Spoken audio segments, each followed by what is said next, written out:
Hello and welcome to Frank's School.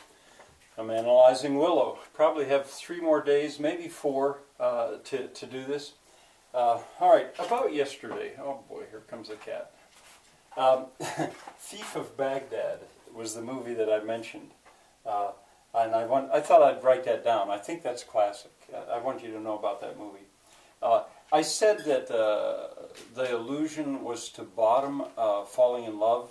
That was wrong. In Midsummer Night's Dream, Bottom was the one that was changed into the donkey, and it was the Queen of the Fairies. I think her name is Hippolyta, but I'm not certain that I have the right character name there. But she falls in love. Beautiful woman falls in love with this donkey. There. Another thing I wanted to say was I talked about the chase scene and all that music, that stirring music, and that I sometimes think about the orchestra. I had a memory. My son used to get so mad at me. I stopped doing it because we'd be watching a movie, and if the music got like that, sometimes it was rude. I should not have said that, but I'd say to him, "Where's the orchestra? I keep hearing all this music, but I don't see any orchestra." A stupid thing to say, but boy, would he get mad. Now the comic relief. And I want to remind you of what's going on here. I'm analyzing a movie. I'm looking at archetypes. I'm looking at themes. I'm looking at literary devices.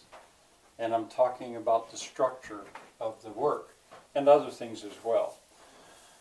Okay, comic relief. It is taken over by these brownies. They don't work so well for me. I suppose most people like their humor and like the way they are. In some ways, I think this movie is not perfect, at least not for me. And I'm going to be trying to figure out what is it that makes it less than perfect. They don't quite work for me. I guess they're needed. They have a theme of their own, which I called a leitmotif. I mentioned Wagner, but it's not musical here. I mean a theme that's a subject. And it's, which one is the boss? They're arguing. Cat, you can't do that. She's going to mess with the camera. Who's the boss, and what's the right direction to go in? They're always coming back to that. You know, I wanted to say something about this cat. She reminds me sometimes of former students that I've had.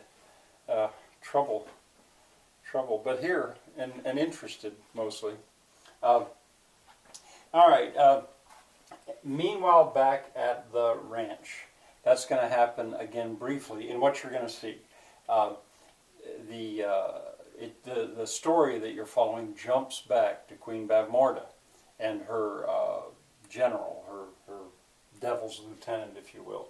But then it comes back.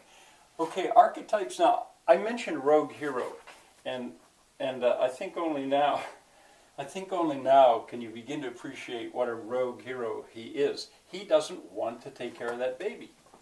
He leaves.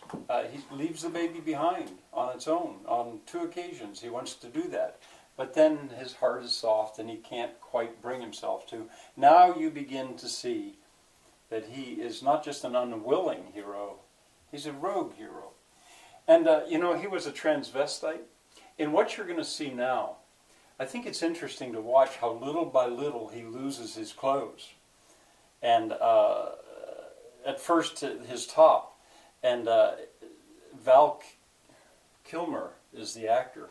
And he is a very powerfully strong built man. And little by little you see that. You'll see what I mean. There's a new character going to be introduced here. It's Roselle. But she is an archetype, a changeling. She's not only a sorceress, but she's a changeling. Or I've heard this sometimes called a skin changer. In Tolkien's book, I think it's in his first, it might be in The Hobbit. No, I think it's in The Hobbit. There's a character named Beorn who it's in The Hobbit. A Beorn, who is a skin changer, a changeling. And in A Midsummer Night's Dream, there's the changeling child that the king and the queen of the fairies are fighting over. Okay, I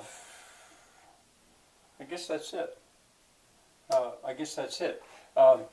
Oh, I would ask you to stop when Mad Mardigan has been captured, and Sorsha and her men come and get them, and they have the baby, and they set off, and the brownies are going to follow them. Okay, I'm probably forgetting things, but enjoy your viewing. See you next time.